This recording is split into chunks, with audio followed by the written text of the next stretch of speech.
Here it comes.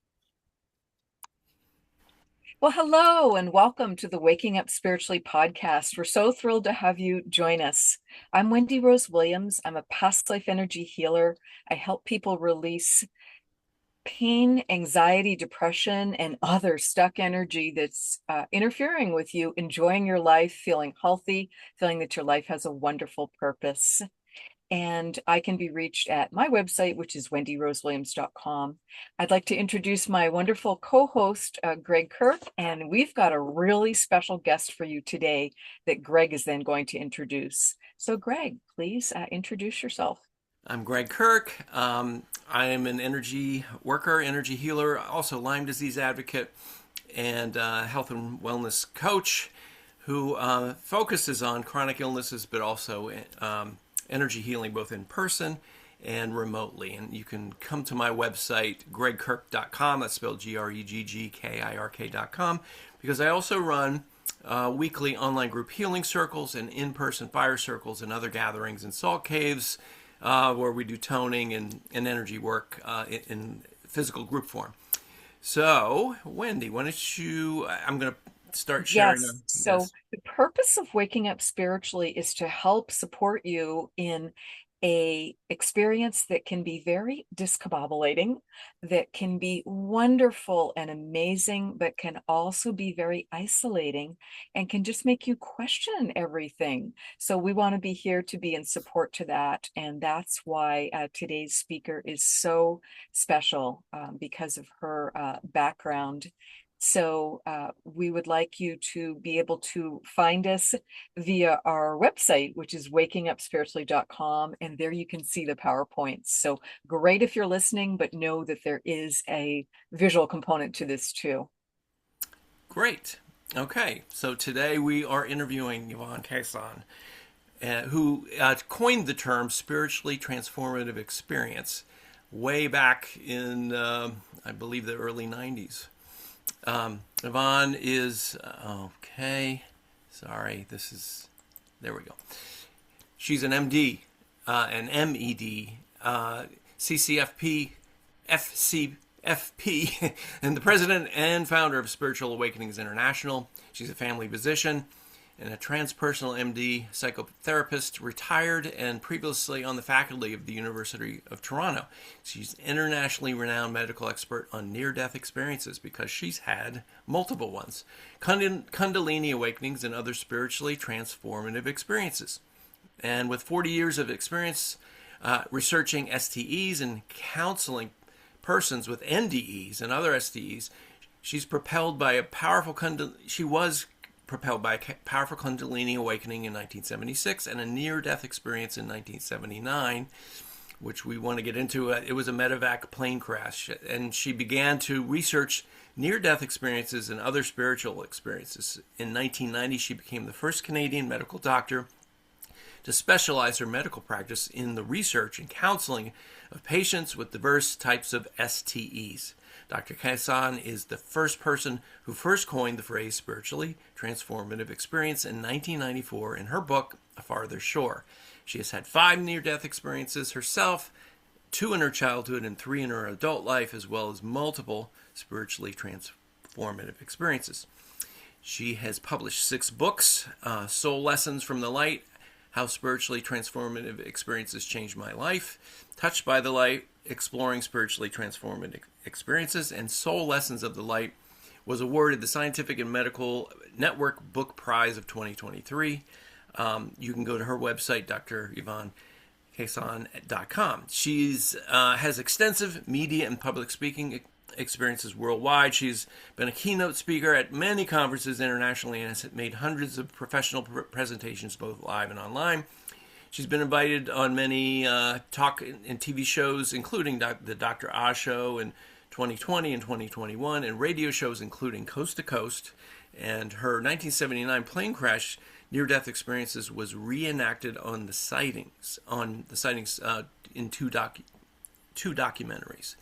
So, without further ado, sorry, I was reading that quickly and kind of butchered that, but without further ado, let's welcome Dr. Yvonne. And here we go.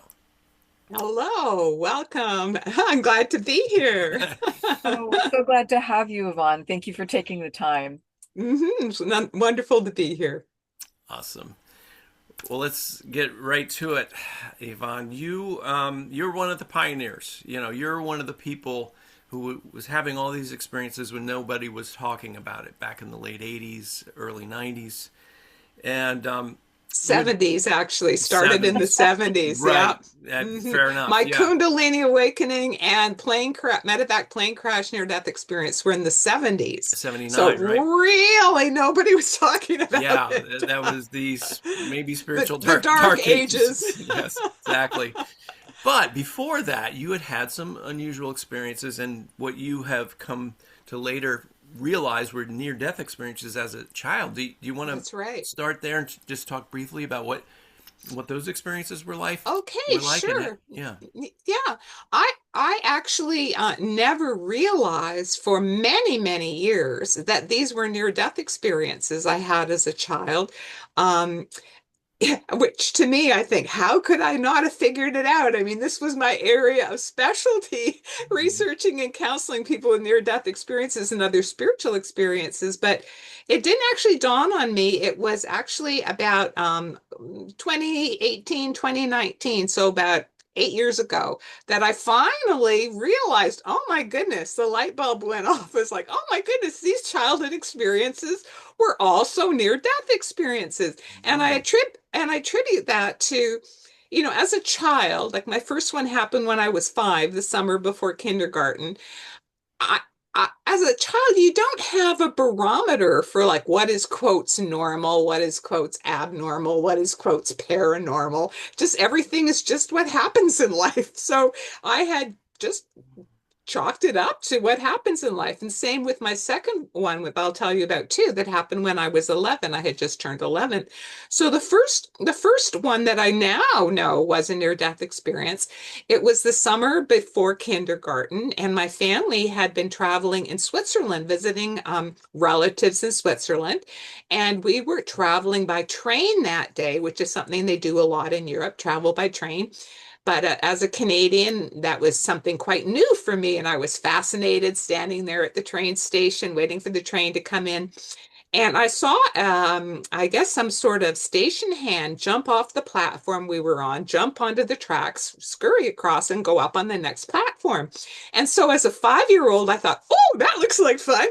So I immediately leapt forward and, started jumping onto the railway tracks without looking both ways. And all of a sudden, what happened was, it was as if my life were a movie and somebody pressed the pause button. So that time paused, but my consciousness didn't pause. My sense of awareness didn't pause. And suddenly I found my sense of awareness up above my body. And I was like, maybe 20 or so feet above my body. And I could see, like watching a pause movie. There's my body, 45-degree angle, jumping off the platform, and it stopped. And then from where I was, I could look forward and and see what was approaching on the tracks. And I could see that there was a train coming into the station, and I was about to be hit by a train, and clearly that I would be killed by being hit by the train. And interestingly enough, while I was what I now realize is out of body, um, I didn't feel frightened at all. Even though I knew that this meant I was going to be killed, it was more like oh, I see, I'm about to be killed. I'm about to be hit by a train. Just incredible calm, incredible peace, no fear at all, uh, which I now realize these are symptoms of features of an out-of-body experience that near-death experiencers have, but completely unafraid. And then all of a sudden, it was like somebody released the pause button on the video, and time started moving forward, and I'm back in my body. And some gentleman on the platform grabbed me and pulled me back onto the platform, and the train whisked in front of me, and I was not hit. Wow. And so, of course, my parents were scolding me, blah, blah, blah, blah, blah. But the interesting thing is the after effects, which I now realize were connected, but I didn't put the two together until about, as I said, about 8 years ago. Mm. As what happened was I started having lots of out of body experiences. So when I entered kindergarten that year, and you make new friends when you go to school and start kindergarten. I remember telling one of my new friends, guess what? I can fly, because I was having experiences where I was flying down the street and flying over the schoolyard. And in my own mind, how I understood it as a 5-year old was that I could fly. And Wow. so my friend laughed at me, and you can't fly, nobody can fly. And I said, sure, I can. I'll show you. And I remember this so clearly. I climbed up. We had like a little fence in the front of our house. I climbed up on the fence. I spread my arms out like wings and I jumped off, expecting that I would be able to show him how I fly down the street and over the schoolyard.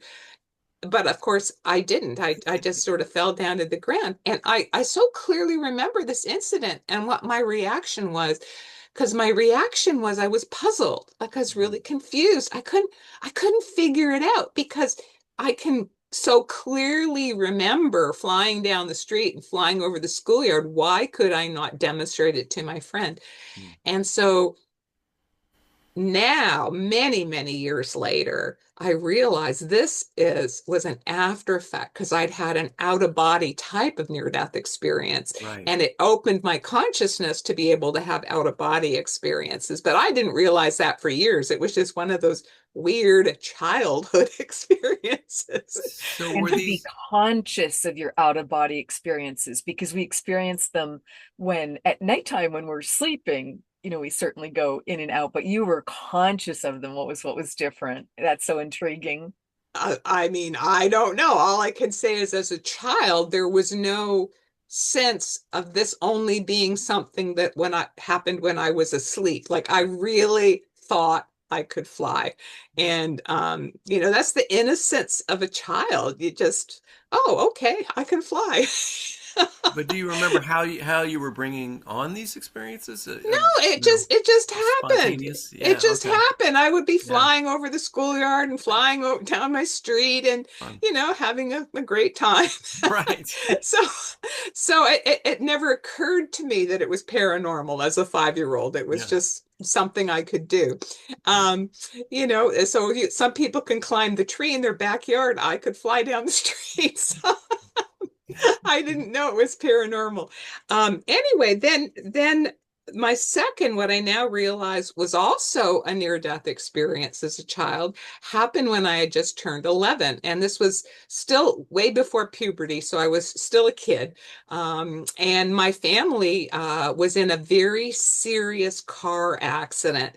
And I was injured in this car accident. I had a head injury. I was struck in the back of my head, and I was unconscious for 3 days Mm. from the head injury in this accident.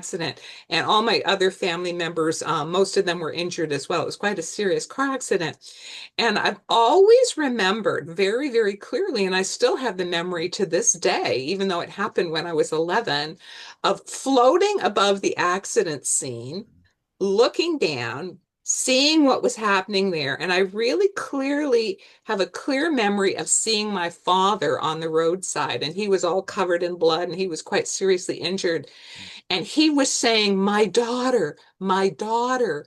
And I've later confirmed this with my father. I said, this is what I saw. Was this what was happening? He said, yes, because they hadn't found my body. And he was looking around and he'd seen that they pulled out my mom and my brother, but they hadn't found me.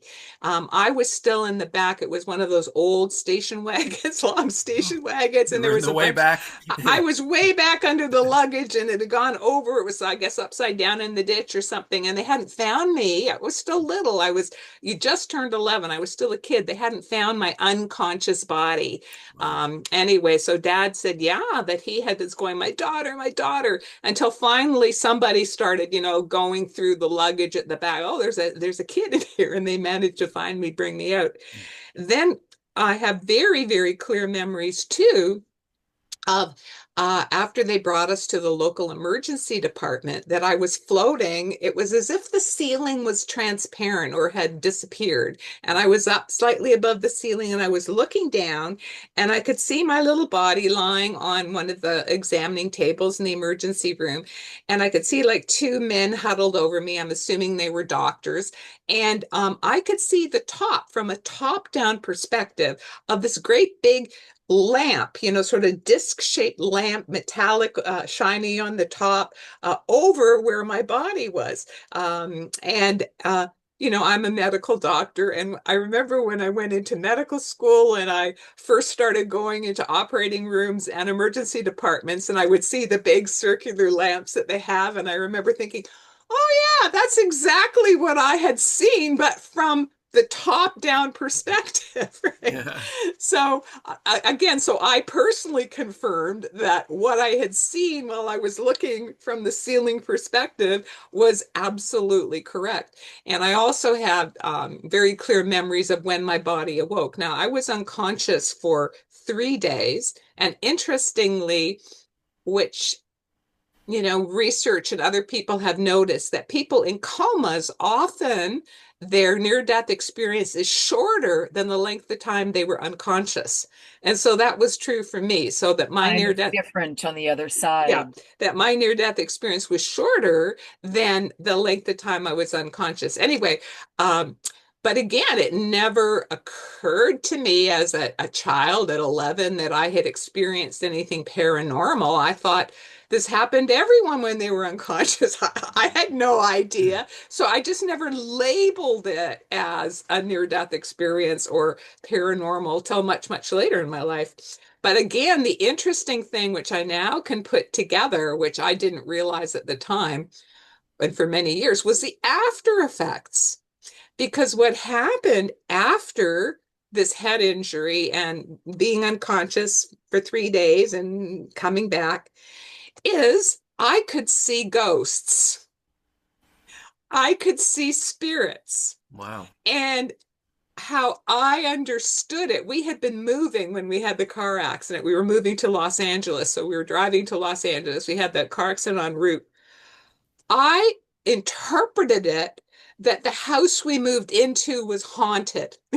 So I was telling my parents, I'm scared. I don't want to sleep in my bedroom alone at night. Our house is haunted. So on my insistence, they moved my bed into the bedroom with my younger siblings so I wasn't alone at night in the bedroom, because I was seeing these waif-like figures, and they weren't like scary or spooky or anything like that. I mean, I could see sort of a vague image of a face, and I could see sort of um, it wasn't really sharply defined, but sort of wispy defined type of body outline.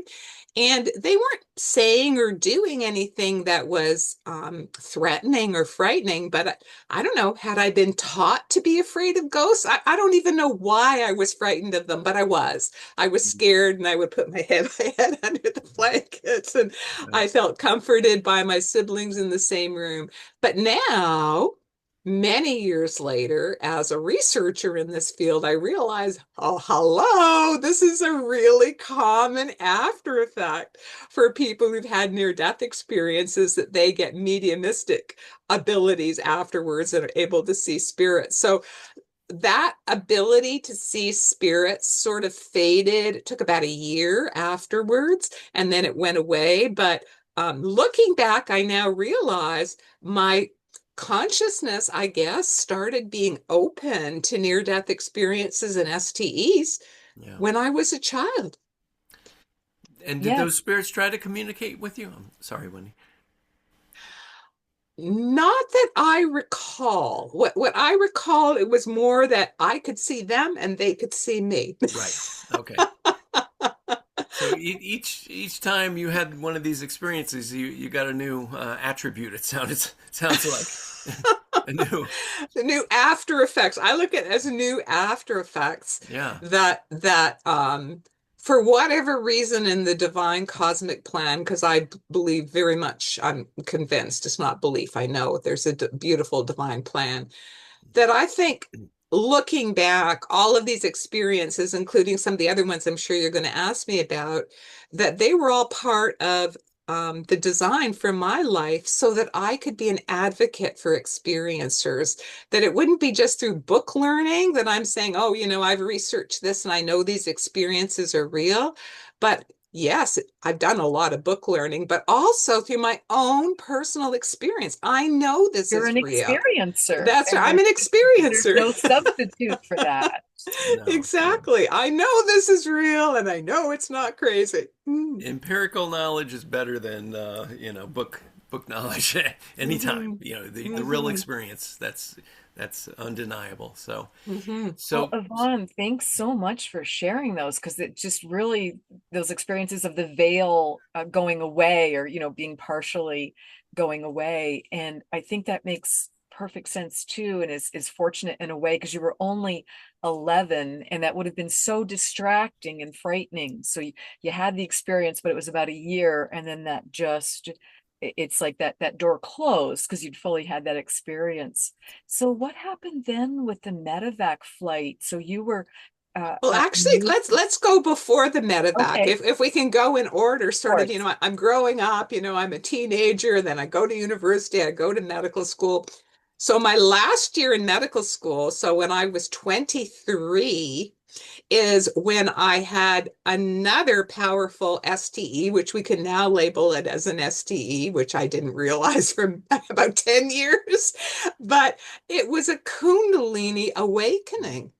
And it happened to me in my last year of medical school. They had offered this course at the university. I was at a meditation course and they advertised it. You can study better, be more relaxed, get better grades in your exams. And of course, in medical school, you've got tons of final exams. So I thought, great, I'll take this course and I'll meditate and, that'll help me with my exams.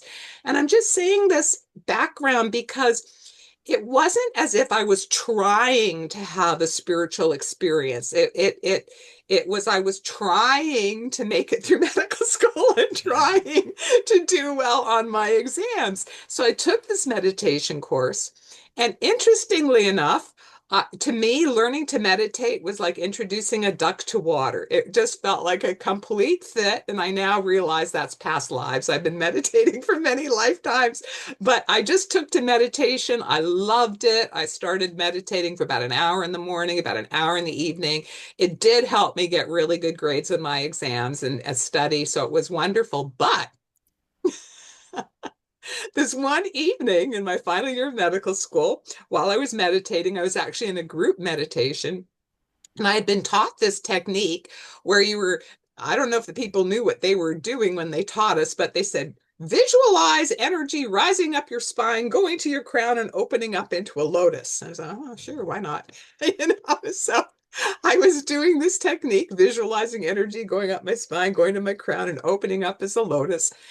And all of a sudden, I heard this really loud inner roaring noise, like the roar of a waterfalls. And the same time as I heard this loud inner roaring noise, I felt this really powerful energy start rising up my body. It's a roar, and this energy is rising up my body. It went up through the top of my head.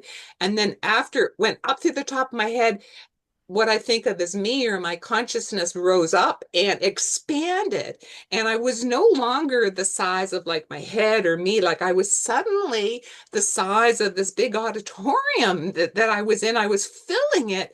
But not only that, with the expansion, my consciousness sort of transformed into a force field of love. And I started feeling this incredible love along with the expansion. And again, naive as I was 23, I figured, oh, I finally got my meditation technique correct. This is this is what you're supposed to feel each time if you're doing the technique correctly. So I just, in my innocence, I just stayed in that expanded state until the meditation ended, and then and my consciousness contracted back to normal, and with sort of an afterglow of feeling love and joy, I guess. But I was distraught that on subsequent meditations, I wasn't having that experience every time I meditated. So I went, after several weeks, I went to my meditation teachers and said, what am I doing wrong in my technique? Why am I not having this experience every time I meditate? And I remember they looked at me and like their eyes went big, their jaws dropped. They went, what? That happened to you? And it was like, yes. So they weren't expecting a full Kundalini rising. And I guess they'd never heard of someone having a Oh, spontaneous. goodness. So what they said to me was, the only thing it sounds like is a Kundalini awakening, but you couldn't possibly have had a Kundalini awakening because A, you're much too young. B, you haven't been meditating long enough. C, you have to be meditating with a guru in India for so many years and then get an initiation. So we don't know what it is. And so they gave me basically incorrect information that it was That was not. their self-limiting beliefs at that time, because they're not Exactly. taking into account the soul's journey and instead Exactly. all the past life experiences, because we don't have to be a certain age because it's just cumulative of that beautiful soul experience. Exactly. In my most recent near-death experience, which we might get to if we have time in this podcast, but I remembered all my past lives and while I was on the other side. And yes, it's like, hello, my soul has had near-death experiences in many incarnations. My soul has had Kundalini awakenings in many incarnations. I've been a mystic, a multiple STE experiencer in many incarnations. So from a soul level, it's exactly what you said, Wendy. My soul was just sort of picking up from where we left off in past lives. But from this lifetime, from my limited awareness in this lifetime, neither I nor people around me could figure out why I was having all of these experiences. And I think, you're right on, Wendy. We have to realize that we're souls, we're immortal souls. We incarnate again and again and again. And wherever we are in our soul journey this lifetime, we're picking up from last lifetime and the lifetime before that and the lifetime before that. Mm-hmm. So anyway, that was it when I was 23. And then my plane crash experience that you asked me about happened when I was 26. So it was 3 years later. So do you want me to tell you that, or Yes, do you want to ask me please, something about the Kundalini first? please share what happened then. And my goodness, you haven't even gotten to your first Saturn return. When does that happen? That's 28 to 30. Oh, no, not even there yet. So I was 23 with the Kundalini awakening, and I was 26, at least, no. My soul, of course, is much older. My body was 26 when I was in the medevac plane crash. So I was assigned to Northern Ontario to a remote hospital as part of my residency training. I was already a doctor and I was now in my specialty training, my residency training. And I'd been assigned this day to March 27th, 1979, which in Northern Canada is still the middle of winter. And I was assigned to accompany a critically ill Native Indian woman by plane to a larger hospital that had the intensive care facilities that she needed because of her deteriorating medical condition. Anyway, I was the patient, myself, and the nurse were all loaded onto a really small twin engine airplane called a twin propeller engine airplane called a Piper Aztec, very tiny little plane. So pilot was in the front. We had the oxygen tank on the co-pilot seat. The seat behind the pilot had been ripped out so that the stretcher of the patient was there directly behind the pilot. This is how small the plane is. I was on the seat behind the co-pilot seat. Behind me was the nurse in the seat behind me, and then was the back of the plane. That's how small the plane was. So we took off in this twin propeller plane, and we flew into bad weather, which is common in Canada in the winter. And both engines stopped one after the other. They did like an inquiry afterwards, and they figured maybe the air filters froze over because of the bad weather, the snowstorm, the blizzard, whatever. Anyway, if you've ever ridden in a propeller plane, you know they're really loud, they're really noisy. So, when one propeller stopped, I noticed right away because, the noise had stopped from that propeller, and I could see it sputtering, sputtering, sputtering to a stop. And then all of a sudden, the noise from the other engine stops and it sputters. And I'm looking out the windows and there's no engines going. We're up in the air. The pilots, doing all sorts of stuff desperately. It was clear we were crashing. We're going towards the ground with the worst air turbulence you can imagine. If you wonder what crashing is like, that's what it's like. The worst air turbulence you can imagine. And immediately, like a reflex reaction, this wave of fear and panic came up in me. And it was like mentally, not out loud, mentally, just a reflex is, oh God, help, I'm going to die. And interestingly enough, it was then, right after that, I guess that was close enough to a prayer, came out of my heart, is when my near-death experience started. So it actually started while the plane was going down, before it actually crashed. And what happened then was all of a sudden, I started feeling this force field of peace descending on me. And it was literally like it was pushing down all the fear. And I felt completely peaceful, completely calm, and I was no longer afraid. We're still going down. We're still in horrible turbulence, but this incredible peace had come over me. And all of a sudden, I heard a very clear inner voice. And prior to this event, I had never heard inner voices before. I heard a very clear inner voice, and it was a masculine inner voice. And it said in my consciousness, be still and know that I am God. I am with you now and always. And with those words, the vibration of peace, the vibration of protection was profound. And I was totally unafraid, regardless of whether I survived the crash or not.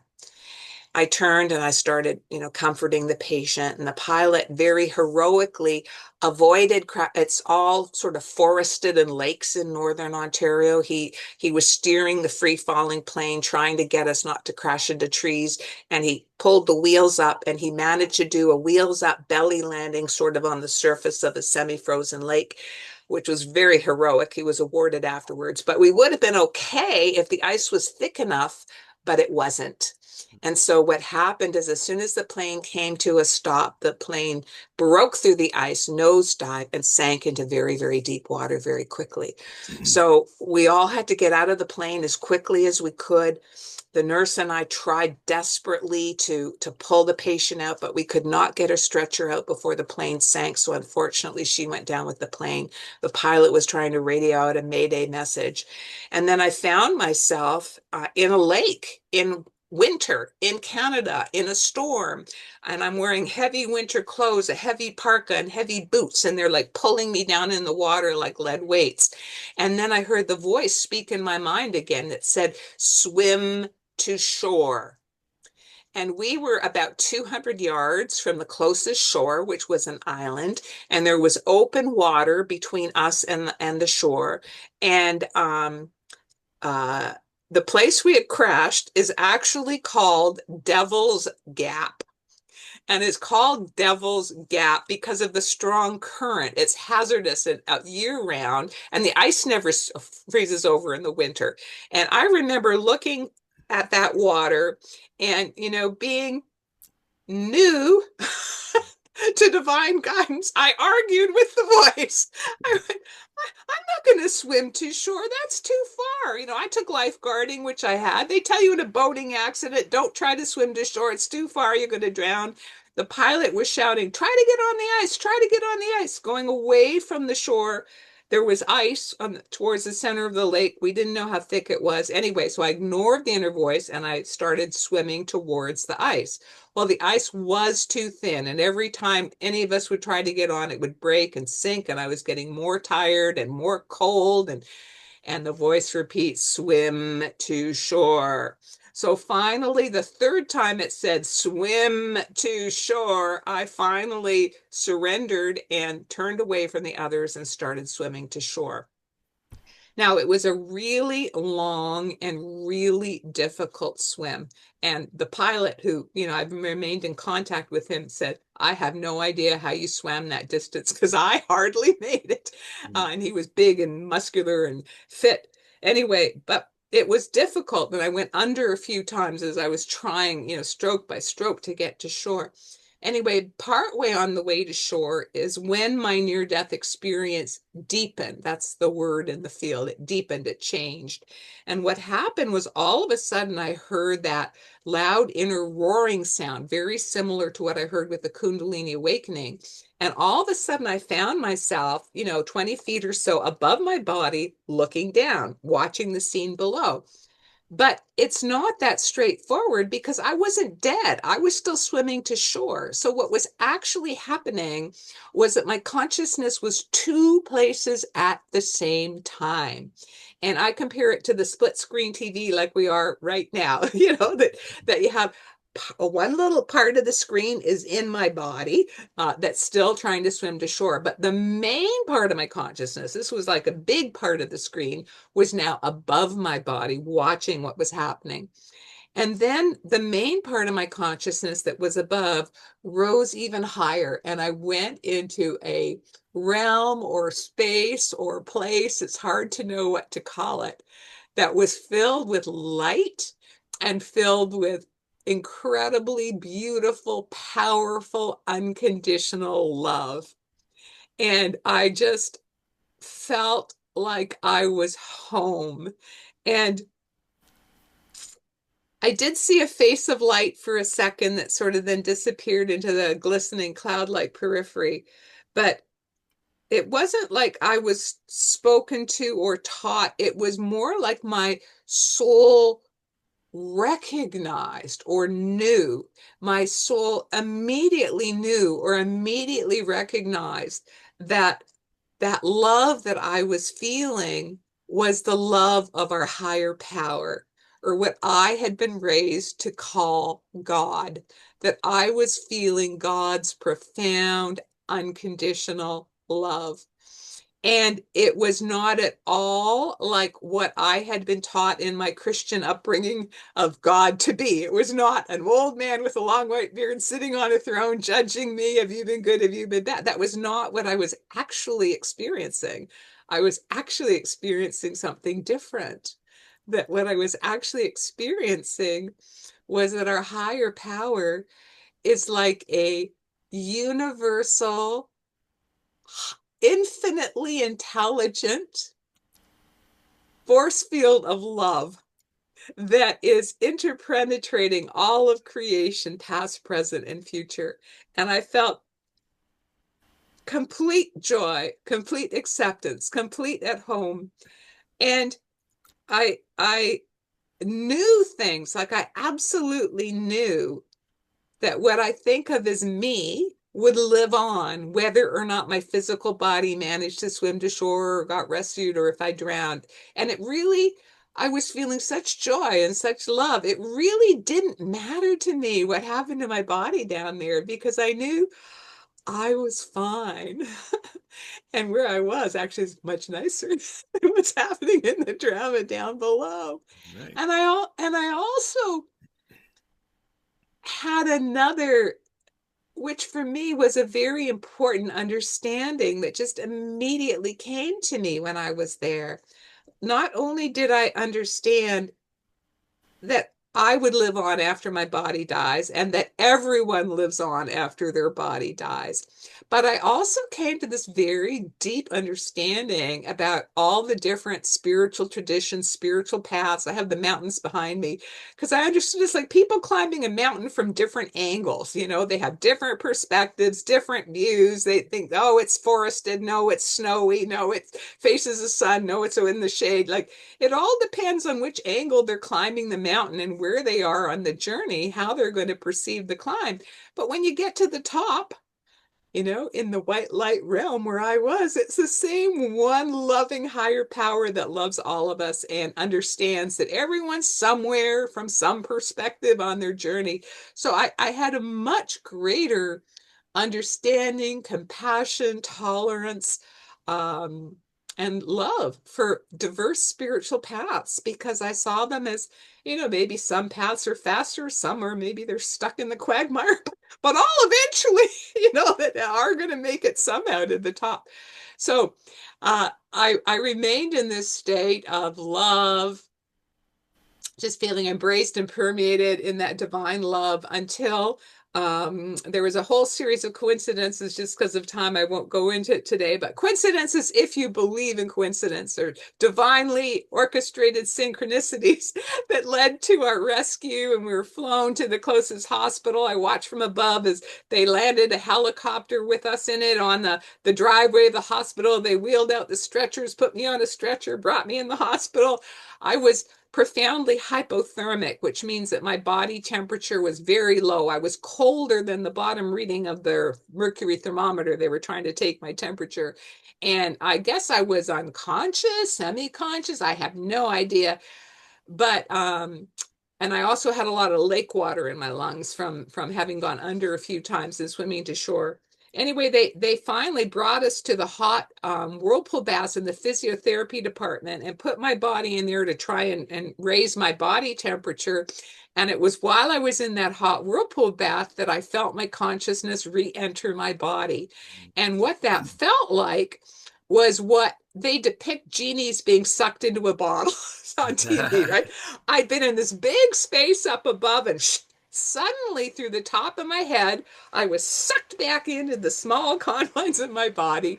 And then I knew that I was going to live. And I remember rubbing my numb, frozen hands against my legs in the hot water. And I was saying out loud, I'm back, I'm back, I'm going to live, I'm going to live. Wow. What Well, an in amazing experience. You just brought up so many things, Yvonne, and just through just the weaving I can hear through all these experiences is just being reminded that it's really all about love. And it's amazing how we can just forget that. Yeah. The day-to-day stress or challenges, whatever we're experiencing. Um, and also your point is beautiful about listening to that inner voice and that intuition, and the voice of God. I mean, you got to actually hear the voice of God, and not everyone has that privilege that directly. I remember the very first time I heard my guides, I was at work and I was just taking a break and eating my lunch. I'm alone in my office. And I remember I was on a rolling desk chair, and I was so surprised to suddenly have my clairaudience really open that I just rolled backwards because I was so surprised. I hit the wall because I was just like, whoa. Because it's just and to just feel that love and that wisdom and that comfort that's there for us. And I, like you, and Gregg's also certainly a meditator, just can't recommend that highly enough to calm down that chatter, that busy brain that we can have, and that ego that can be so distracting. Mm-hmm. Mm-hmm. So did you walk away? Excuse me. Did you walk away with some new, um, I don't know what to call them, attributes or After gifts? effects. After Yeah. effects, yes. Oh, all kinds. But I wanted to say the most powerful after effect. I mean, I already told you that it absolutely eliminated my fear of death. So I have no fear of death. Right. It absolutely increased my tolerance of and acceptance and respect for diverse spiritual paths, diverse religious traditions. So that was a significant shift in me. But the other one that was important. I mean, I'll get to the paranormal after effects in a minute, because I think the most powerful after effect, I mean, and I knew the higher power was real and loves us. That was huge. But was the importance of love, as Wendy was saying, is that when I came back from that near-death experience, it was like I brought some of that love back with me. And I was like love intoxicated. I was just oozing love when I got back.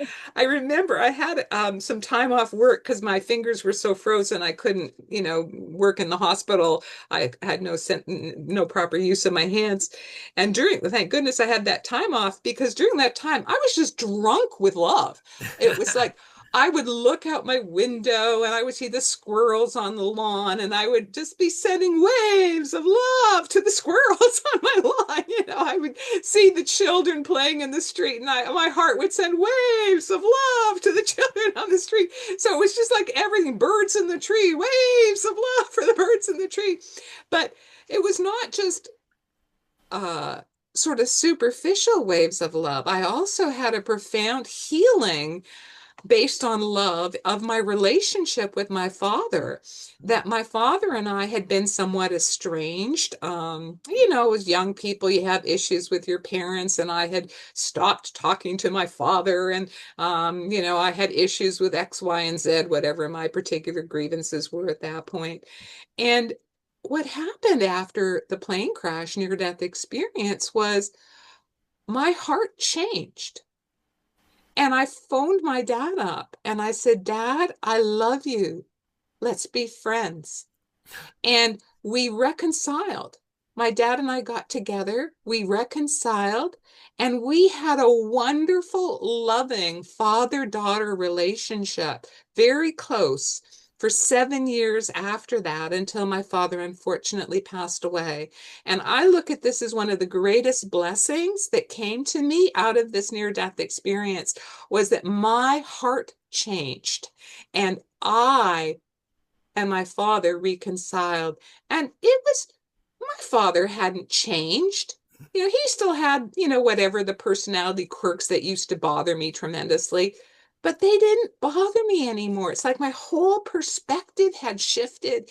And what was important was the love that we had. And we used to, every phone conversation, every direct conversation, I love you, I love you. That became our relationship. And to me, on a personal level, that was the greatest gift I got out of the near-death experience, was that my heart opened and I reconciled with my father. I'm so grateful for those precious 7 years.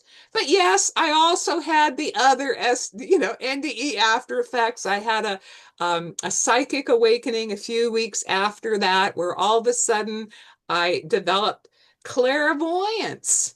I was driving to visit a friend of mine. I was stopped at an intersection here in Toronto. I'm stopped at a red light, and all of a sudden I get a clear mental image of my friend's brain covered in pus.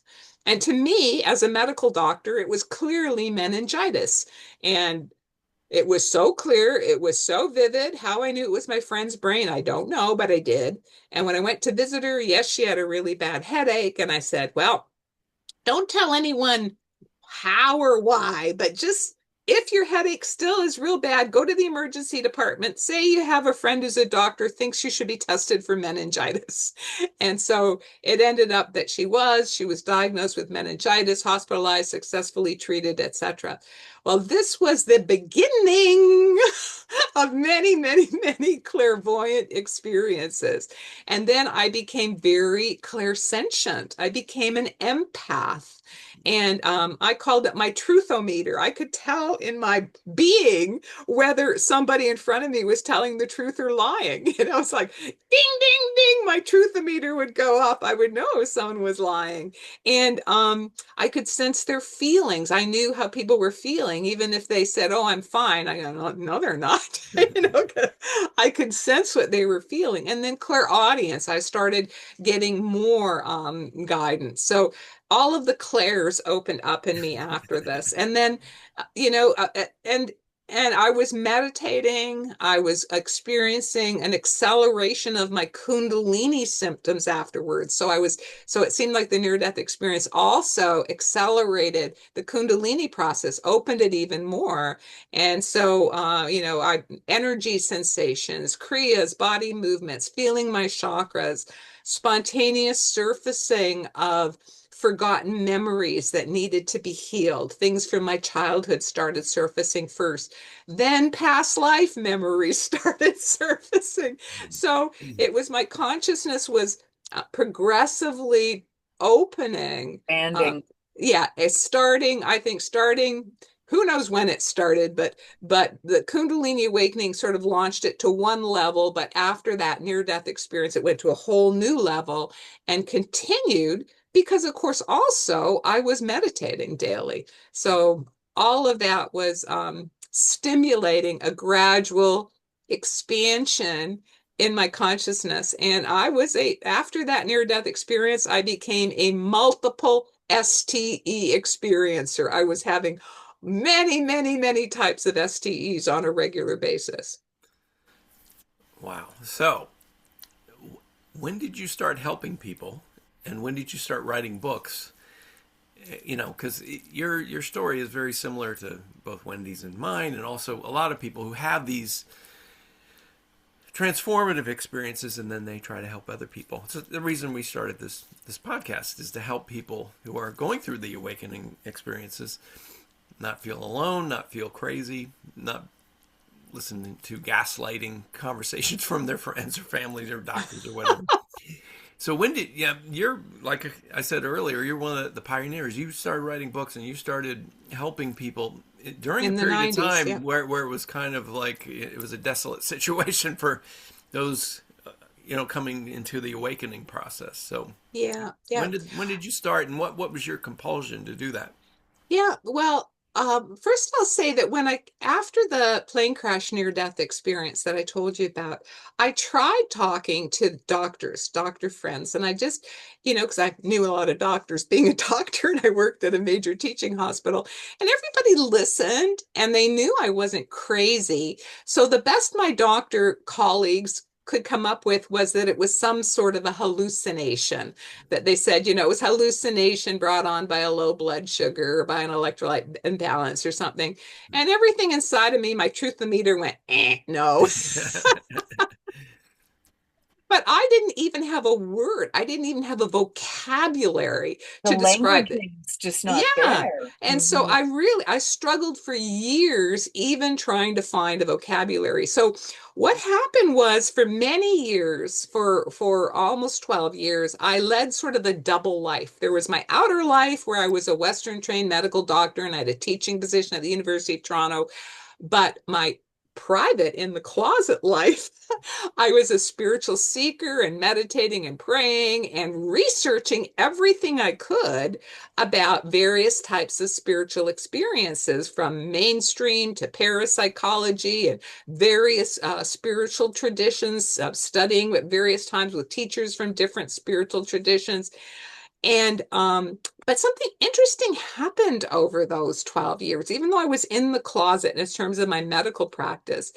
It's like people heard about me through the grapevine, people who'd had STEs, we can now call them, and they started coming to see me in my medical practice as patients. And doctor, can I tell you about what happened to me? So that more and more people, although I had not like publicly specialized in this area yet, more and more people started coming to see me in my medical practice and telling me in depth about their stories. And then I guess the word got out that more and more people, here's a doctor in Toronto you can talk to who's not going to label you as crazy for your spiritual experiences. And And This all this was before you'd written a book or anything, right? That's right. This Just was word of like mouth. the Yeah. divine grapevine, somehow. Yeah. Yeah. The power of And attraction. yeah, and then what propelled me to go public and to specialize my medical practice in counseling people with STEs happened in 1990, and I had been invited over the time period. God weaves the people you're meant to meet into your life.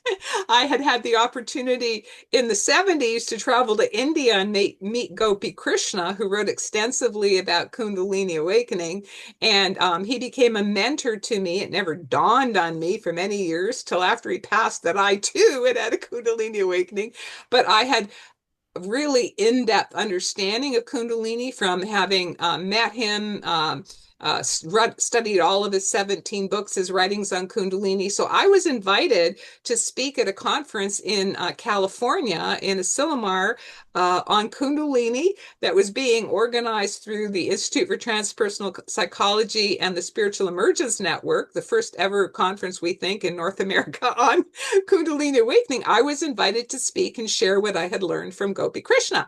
So I went there, and my friend who had invited me, Dr. Bonnie Greenwell, who was also a pioneer researching Kundalini awakenings, we decided one night, why don't we see if there happens to be anybody here who's actually experiencing Kundalini who would like to go to like a support circle or sharing circle. So we advertised that we would be in this particular room, this particular evening, in case there were any experiencers there. Well, we were blown away at how many people showed up. So we split into two groups. I took one group, she took the other group. So it was our first experiencers sharing circle. That was in 1990. Wow. And so I led the group by saying, I'm a medical doctor and I've had a Kundalini awakening and a near-death experience and blah, blah, blah. And then everyone in turn shared their story. Now, this was a profound and deeply, deeply, deeply moving experience for me because the people in my group were so grateful. I mean, people were crying. They were, coming and hugging me. Thank you, to finally have a medical doctor, someone with MD after their name, to validate what they were experiencing was not mental illness. It was not a hallucination. It was not psychosis. They were telling me horror stories of how they'd been mislabeled and pathologized and put in psychiatric wards, electroshock treatment, tranquilizers, even churches saying this is work of the devil. The trauma, they've been traumatized by being mislabeled. Anyway, after this sharing circle, I was very, very deeply moved by the gratitude and also the stories of abuse by the medical system and by churches of experiencers. And I was walking, Asilomar is on the Pacific Ocean. They have a big sand dunes park there. So I was walking at night in the sand dunes park, just sort of contemplating and integrating what had happened. And all of a sudden, I had a profound experience, which I now call my calling mystical experience. And what happened was all of a sudden, it's like it descended from above, and where my head used to be, well, is opened up like a flower opening and was replaced by a brilliant sun, radiating light in all directions around me. And actually, it seemed to be illuminating my environment, like that I was radiating light in the entire environment. And I could taste this in yoga. They call it amrita, dripping in the back of my throat like a sweet nectar. And my consciousness in this, shall we say, illumined state, knew it was not, I didn't hear, I didn't see, I just knew. It was like a revelation is the best word I found for it. I knew that I was being called by spirit and that it was time to come out of the closet. Enough of this privately researching stuff. I was to come out of the closet and I was to be an advocate for experiencers. This is not mental illness. This is part of a spiritual awakening process that's very well known in yoga and in other mystical traditions, and that doctors and the community were doing harm by mislabeling this. And so when the experience ended, it's like I was like trembling and shaking inside, but it was so powerful. I'd been called. I'd been called. There was no question in my mind what I was being called to do. And when I returned back to Toronto, I was, after this conference, I made an appointment with my department chairman, and I said, well, I'll give up my university teaching appointment if you want me to, but I'm planning to specialize my practice in the counseling and research of people who've had spiritual experiences. And through the grace of God, and I think the overshadowment of my guardian angels overshadowing him, he said, no, you don't have to resign. As long as you're doing research, it's fine with me. And then he sort of coached me how I could set up a clinic so that we were, researching. So I did. I set up the Spiritual Emergence Research and Referral Clinic, and I advertised it to doctors all across Ontario. That's how you did things back then, with paper faxes is how we did it. and that I would accept referrals, and my practice became flooded with referrals of patients from all over. And they came from all over, all across Canada. Some came from the United States because there was nobody else doing it. And, then as I was doing it slowly, I started being asked to do media interviews. I was on television, on radio, interviewed by newspapers, and everyone kept saying, where's your book on this topic? Where's your book on this topic? And so finally it was like, guess I have to write a book. So my first book on STEs, spiritually transformative experiences, and when I coined that term, came out in 1994, A Farther Shore. And I coined that term, spiritually transformative experiences, because I thought it was really important that there had to be an umbrella term that encompasses the wide range of spiritual and paranormal experiences people are having, that also makes it clear it's not pathological. It's not a hallucination. It's not a sign of mental illness. It's a spiritual transformation of consciousness. And I have to tell you, my umbrella of spiritually transformative experiences keeps getting wider and wider, because I keep hearing of even newer types of experiences. Well, okay, we're going to add that to the list too.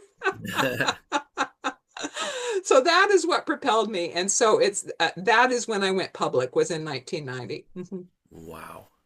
Well, thank you for your service in doing that, because it's so profoundly important, and it's gotten more and more important as kind of the veil is thinning more and more, and people are waking up and thankfully not having to deal with these traumatic, gaslighting experiences, or whatever you want to call it. Well, you would be surprised perhaps, but it's still happening a lot today. Yeah. There's still a lot of people that are being mislabeled for their STEs. Yes. And we have to remember, we're, with the internet, we're a global community now. Like in 2020, I founded Spiritual Awakenings International, which is an online network. We have people from 114 countries who are subscribed, but some cultures are much more resistant than others to spiritual and paranormal experiences. So we're actually quite blessed, particularly in the United States.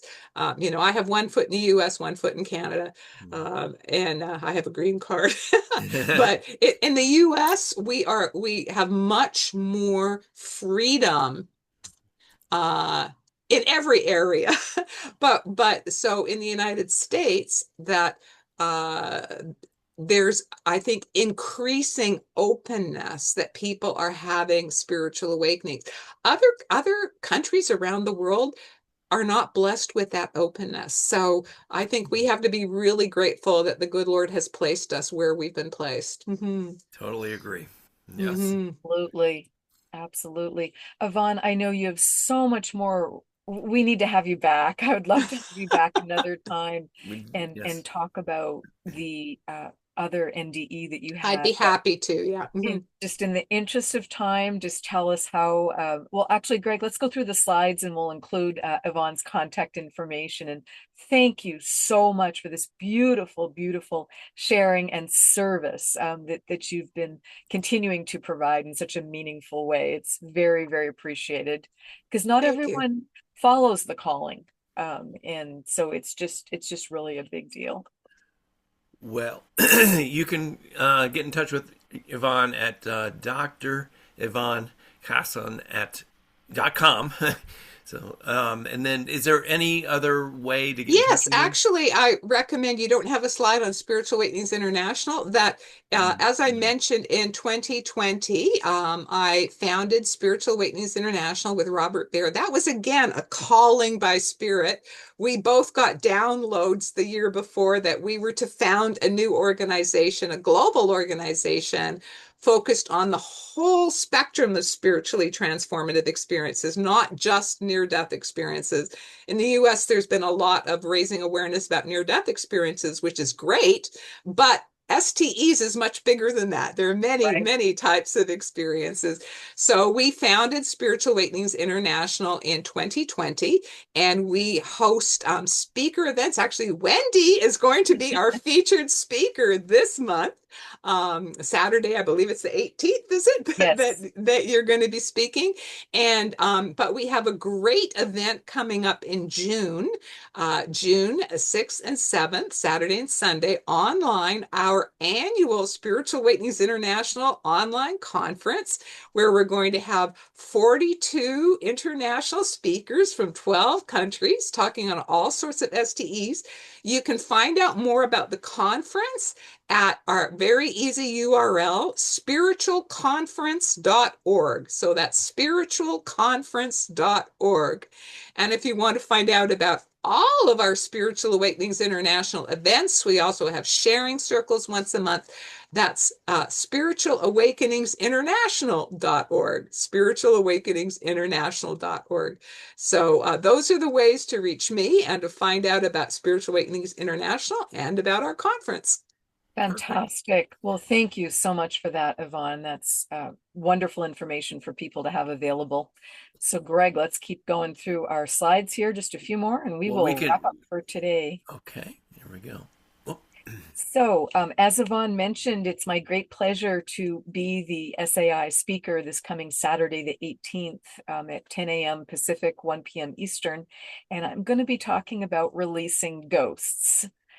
Because that is just a really, really big deal. And I had a very surprising experience in that area, which became my second book, The Flow on Plymouth Plantation, because I had this heartbroken young colonial American woman around me that I just didn't know how to help. I didn't know how to get her to the light. In the beginning, I didn't even know what those concepts were because she first started coming to me. I became aware of her when I was a newlywed, and just did not know what to do.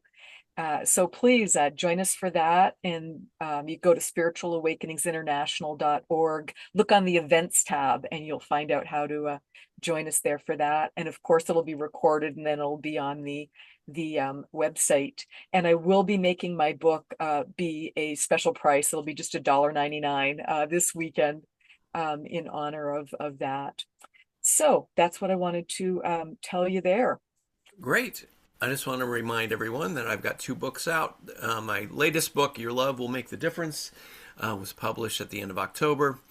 Both books appeal to people who have gone through chronic illnesses and come out the other side, not as they learned how to conquer the illnesses, but that they learned what the illnesses had to teach them. And of course, during the middle of mine, I had a spiritual awakening and just multiple spiritually transformative experiences, and wrote about them and developed the ability to channel with my higher self. And I filled the second book with a lot of really great information derived from some of the healing circles I've been running for the past 5 years now. So you can check those out on either barnesandnoble.com, bn.com, or amazon.com, or my website, greggkirk.com. Wonderful. And so thank you so much for being here. We very much appreciate you. You are just so needed and loved and respected for being here at this pivotal time in Earth's history. So please join us on April 27th when Gregg will be speaking with experiencer and healer Geraldine. Is it Orzako? Roscoe. Greg? Thank you. On the next episode of Waking Up Spiritually, and you can go to all of our broadcasts. We're getting ready for our 6th anniversary next month at wakingupspiritually.com, and you will find all the different broadcasts there at no charge. You can subscribe to our YouTube channel, which is also Waking Up Spiritually. We so appreciate you rating and reviewing us on Apple iTunes or wherever you choose to listen to your podcast. That helps other like-minded people get the help that they need and the resources that they need.